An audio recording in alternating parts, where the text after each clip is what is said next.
Mendambakan dunia yang peduli pada pelestarian ekosistem alam dan kesejahteraan hewan adalah mimpi insan-insan pelestari lingkungan yang tergabung di Orangutan Heaven. Terletak di Bintang Meriah, Kecamatan Pancur Batu, Kabupaten Deli Serdang, Sumatera Utara, Orangutan Heaven, sebuah lembaga konservasi dan pusat edukasi lingkungan, berdiri di lahan seluas 750 hektar.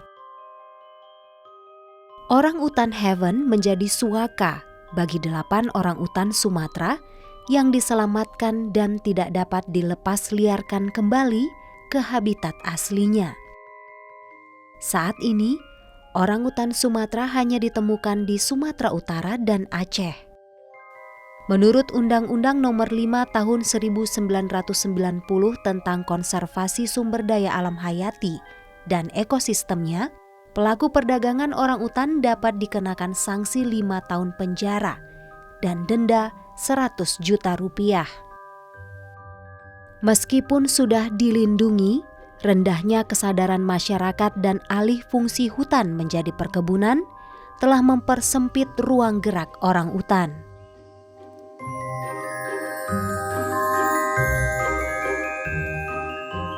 Hai, saya Hetty Berliana Damanik sebagai General Manager di Orangutan Heaven. Kalau Heaven dalam artian sorga, kita hanya akan sampai ke sana kalau setelah berpulang ke Rahmatullah. Kalau Heaven dalam hal ini pengertiannya adalah perlindungan. Itu diambil dari sebenarnya bahasa Inggris yang umum dipakai di dunia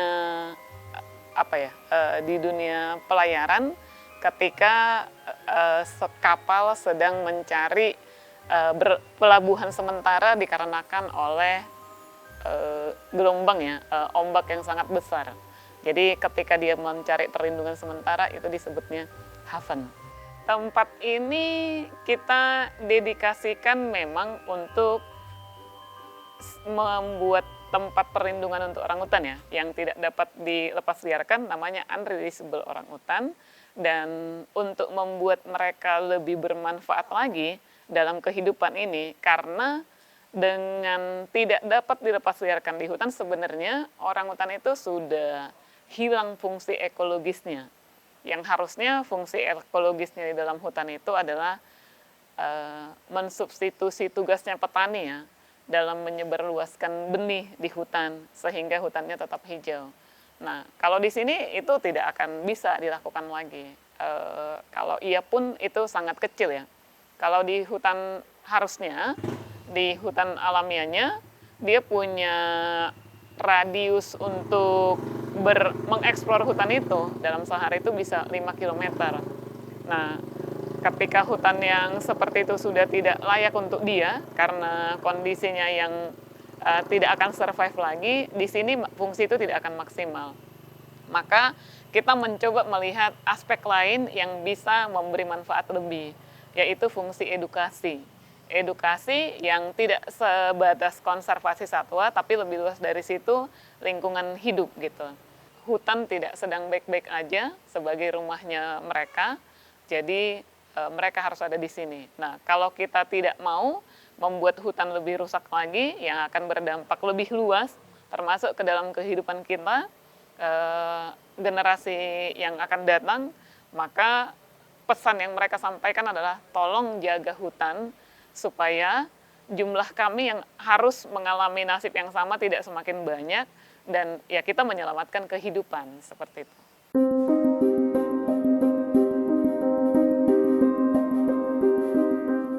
Ada 9 pulau buatan yang dibatasi dengan parit besar seperti sungai. Fungsinya adalah menjadi pembatas antar pulau yang menandai teritorial setiap orangutan dan mencegah mereka lepas liar. Setiap hari dari pagi hingga sore, orangutan di sini diamati gerak-gerik perilakunya. Ian Singleton, seorang konservasionis asal Inggris yang pernah mendapat penghargaan dari Ratu Elizabeth II atas jasanya terhadap lingkungan dan konservasi ini, memiliki perhatian yang besar terhadap kesejahteraan orangutan Sumatera. Ia pun memantapkan hati bergabung dengan Orangutan Heaven. 2013 baru kita ketemu tanah yang cocok. Kita cari daerah lahan basah yang airnya terjamin supaya kita bisa gali pulau seperti ini. Well, ceritanya panjang, right?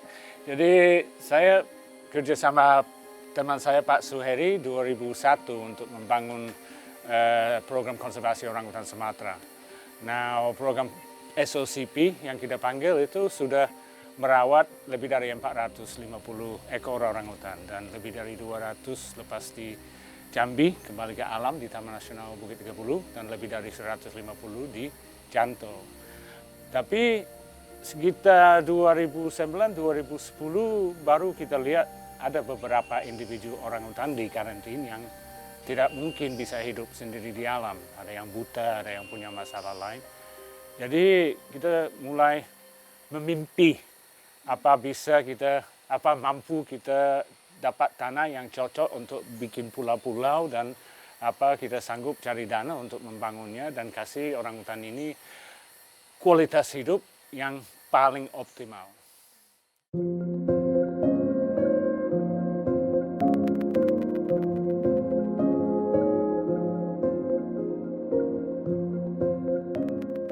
Ada 8 calon yang ke Orangutan Heaven saat ini. 5 dari semuanya adalah buta. Buta 4-nya karena ditembak dengan senapan angin dan masih ada peluru. 1 waktu masih bayi kena infeksi otak, encephalitis, dan hilang visionnya, kelihatannya, dan belum pernah kembali walaupun dia lihat sesuatu. 1 lagi, Deknong, ada kondisi atletik. Dia pernah lepas di hutan di Jambi, tapi tim di sana ketemu dia di jalan dengan masalah-masalah atletis sampai kita selamatkan dia di karantina. So, juga kebanyakannya sekarang sudah dewasa juga karena lama sama kita. Like Loser pertama kali disita dari pemiliknya dulu sekitar tahun 2004-2005. Jadi sudah lama kita kenal mereka. Nah, kenapa nggak bisa hidup di alam? Well, orangutan bukan bodoh, right? Dia akan cari dan pelan-pelan hati-hati di jalan. Tapi untuk pencarian makannya susah, tidak mungkin dapat cukup karena tidak bisa lihat.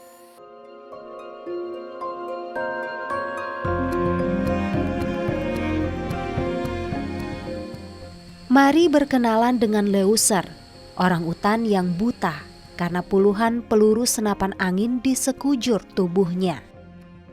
Ia diselamatkan oleh tim BKSDA dan dititipkan untuk mendapat perawatan di SOCP pada Februari 2004. Kemudian pada Oktober 2023, Leuser dipindahkan ke lokasi ini.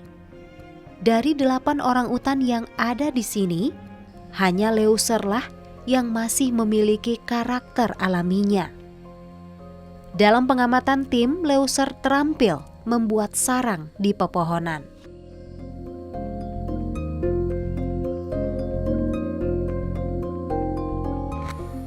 Well, I think secara basic kita kasih kesempatan mereka pilih pola hidup sendiri.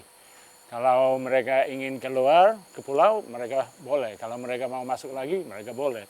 Tidak ada pemaksaan apapun. Jadi sebenarnya menarik itu karena orangutan seperti Loser. Saya kenal dia dari dia umur 6 tahun. Dan waktu kecil dia orangutan yang sangat baik. Nah, lama-lama makin besar di kandang di karantin, saya lihat frustrasi. Cepat marah, gini. Karena udah puluhan tahun di kandang besi. Nah, saya lihat dia di sini dan aku mau bilang sama tamu kemarin, kehidupan di sini udah transformasi kehidupannya. Tapi saya stop, karena yang benarnya hidup di kandang mentransformasi dia. Kembali ke sini, dia ada peluang untuk be himself, ya. Dia bisa dia sendiri, ya, dia bebas dari masalah-masalah itu. Menarik.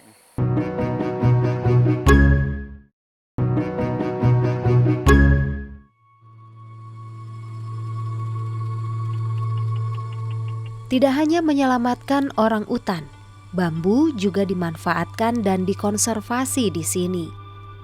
Melimpahnya bambu di wilayah Deli Serdang seperti di Sibolangit membuat tim Orangutan Heaven mendirikan berbagai bangunan bermaterial bambu. Halo, nama saya Jantua Aditya Saragi. Saya di sini sebagai site supervisor di Orangutan Heaven. Jadi di mana kita berdiri ini adalah salah satu jembatan terpanjang di Asia Tenggara, jembatan bambu ya.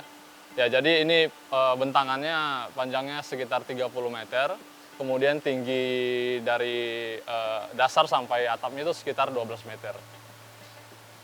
Jadi semua strukturnya dari jembatan ini adalah murni dari bambu, 100%. Ya. Arsiteknya itu Lucas Jolinger, itu arsitek dari luar, dan itu bekerja sama dengan ahli struktur bambu Yorkstam. Ini dibangun pada tahun sekitar 2017-an. Kita tahu bahwa DNA dari Orangutan Heaven ini bergerak di bidang konservasi, yaitu pelestarian lingkungan hidup ya, salah satunya. Jadi kita mau semua fasilitas-fasilitas yang mendukung kegiatan ini juga mendukung kegiatan tersebut. Jadi material-material bangunan kita mau itu memakai material yang sustainable, material yang ramah lingkungan, material yang terbarukan. Dan itu mengapa kita pakai bambu. Bambu merupakan salah satu material yang sustainable. Bambu ya kita lihat di daerah kita ini, daerah tropis itu sangat banyak bambu ya. Jadi dan itu terabaikan, dianggap hama. Jadi kenapa nggak kita pakai sebagai material alternatif untuk bangunan gitu. Jadi bambu itu hanya butuh 3-4 tahun ya untuk dapat dipanen. Bayangkan kalau kita bandingkan dengan pohon, itu butuh waktu sekitar puluhan tahun untuk bisa dipanen dan dipakai untuk material konstruksi. Tapi bambu ini jaraknya itu cukup pendek ya, 3-4 tahun bisa dipakai. Dan itu prosesnya itu kita panen, kemudian kita bawa kemari, kita cuci, ranting-rantingnya kita potong segala macam, baru kita bersihkan dari lumut, jamur, kemudian kita lubangi di bagian buku-bukunya, dan dia tembus, kemudian kita awetkan. Kita awetkan ini pakai cairan boraks ya. Jadi boraks ini fungsinya untuk mencegah bambu ini dimakan oleh rayap ya.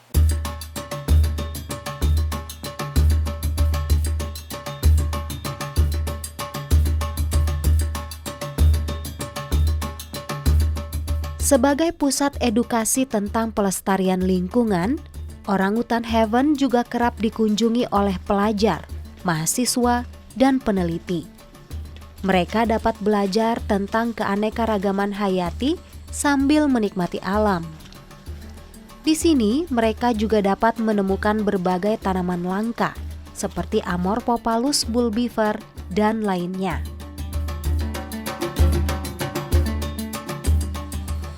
Sekarang kita ada di jalur yang di depan sana, jalur Ecotrail Leuser. Petunjuk jalannya, kalau di jalur ini adalah gajah, kalau di depan kita ada Ecotrail Suak Balimbing, petunjuk arahnya adalah orangutan. Nanti kita akan jalan kurang lebih 447 meter dengan lokasi sedikit menanjak.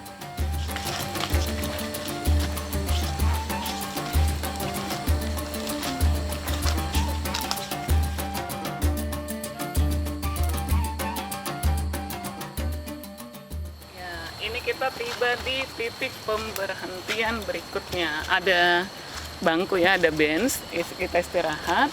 Terus di setiap titik pemberhentian ada informasi yang kita siapkan untuk para penikmat Ecotrail dapat mengakses informasi. Depan kita sekarang ada arboretum sign untuk pohon aren, dan di depan kita ada pohon aren. Kalau barcode-nya di-scan, kita akan mendapatkan informasi tentang apa itu pohon aren, kemanfaatannya, dan lain-lain.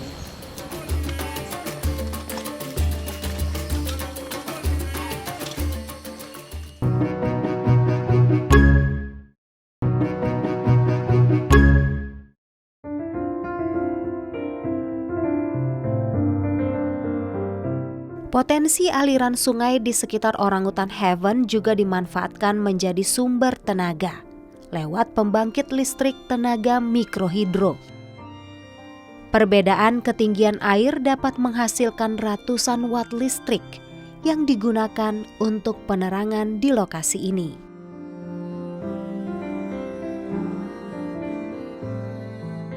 Itu berdasarkan dari sumber-sumber energi yang terbarukan.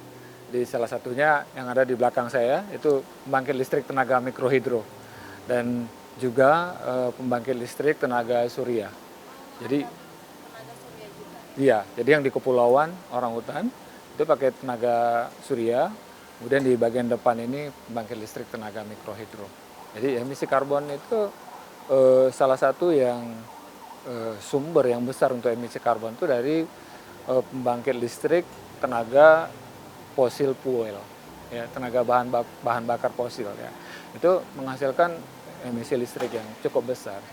Dan kita tahu energi dari sumber energi dengan bahan bakar fosil ini banyak dipakai di transportasi, di industri, ya, di kegiatan-kegiatan lain.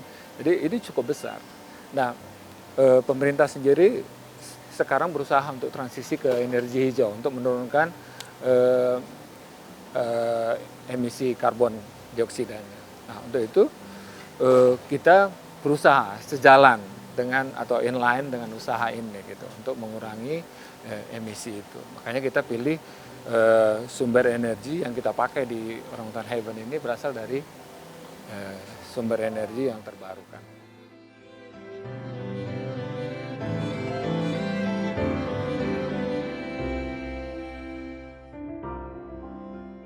Kalau misalnya matahari ya hanya siang yang didapat ya. Kemudian kalau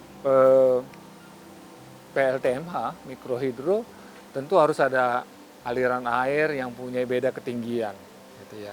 Itu yang dimanfaatkan. Nah, kebetulan di Orangutan Haven ada potensi untuk itu. Nah, kita manfaatkan sekalian untuk memberikan energi listrik di OUH, kemudian juga sebagai bahan pembelajaran untuk tamu-tamu yang datang. Nah, prinsip kerjanya itu ada air sungai di sini, kebetulan ada bendungan yang lama, kemudian dimasukkan ke pipa dan pipa dialirkan air ke turbin, dan dari sana turbin memutar generator.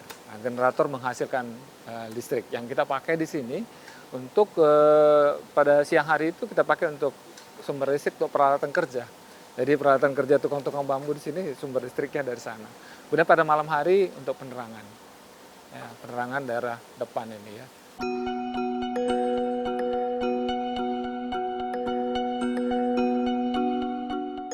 Gaya hidup hijau juga dikenalkan lewat pertanian organik.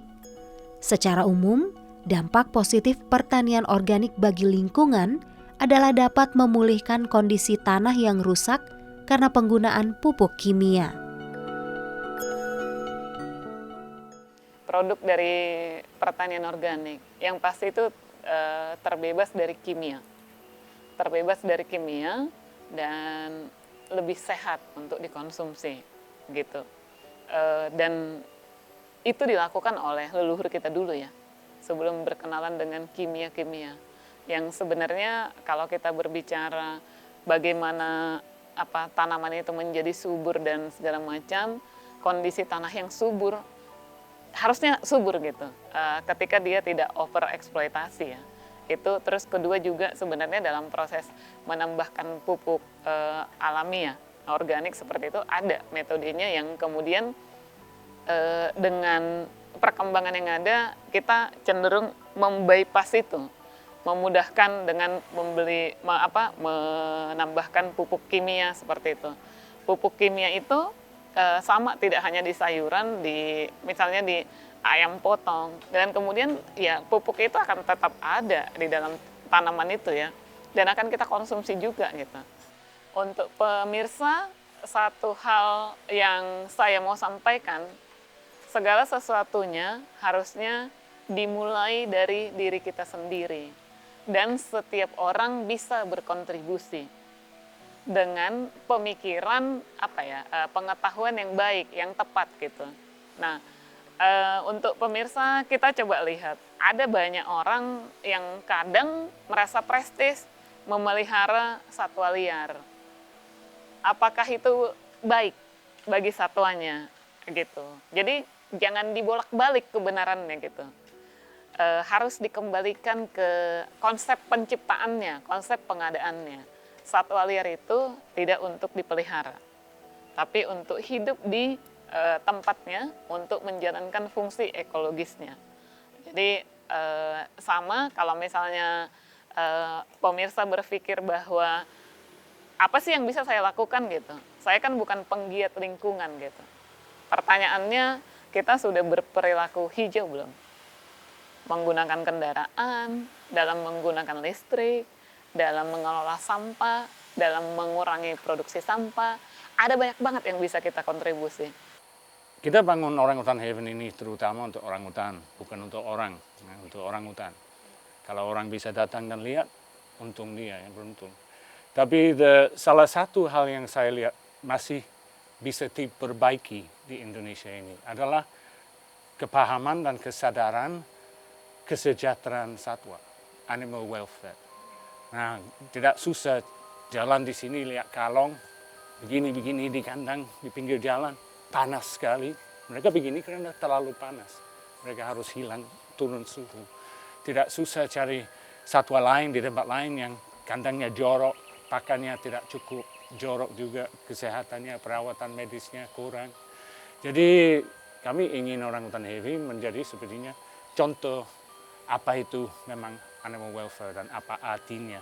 Dan mudah-mudahan orang-orang yang di rumah, yang ikut di social media atau boleh ke sini, mereka juga buka mata bahwa memang animal welfare hal-hal yang penting itu. Bukan cuma hal-hal yang orang dari luar selalu bicara, tapi hal penting. Ketika hutan tandus atau mungkin terbakar dan berubah menjadi perkebunan, malangnya nasib si orang utan. Berlari ke ladang tani pun mereka dihujam tajam peluru. Tahta manusia mendesak mereka punah dan binasa. Mari menjadi manusia arif, sadar pada pelestarian hewan dan lingkungan, sebab anugerah Tuhan bukan hal untuk dipermainkan.